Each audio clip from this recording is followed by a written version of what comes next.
Приказ министра обороны Республики Абхазия номер 40 от 16 февраля 2024 года. Вознаменование 35-й годовщины Дня вывода советских войск из Республики Афганистан наградить медалью за боевое содружество советника юстиции первого класса Цулукия Даура Владимировича.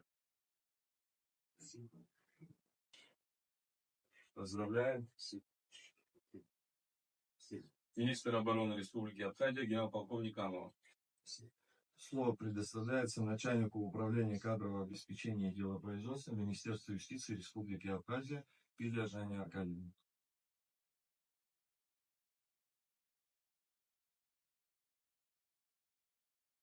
Приказа министра юстиции Республики Абхазия под номером 8 от 15.02.24 года, руководствуясь требованием пункта 3, 10 и 15, пункта 5.4, раздела 5 положения Министерства юстиции, утвержденное постановлением Кабинета министров под номером 78 от 14 июля 2012 года, вознаменование 35-й годовщины Дня вывода советских войск из Афганистана, приказываем выделить ветерану боевых действий в Афганистане, старшему судебному исполнителю территориального отделения службы судебных исполнителей по городу Сухум Сухумского Воложевского района, советнику юстиции первого класса Цулукия Дауру Владимировичу материальную помощь в размере 35 тысяч рублей министром юстиции Республики Абхазия Вовцы Львовича. Спасибо большое. Поздравляю.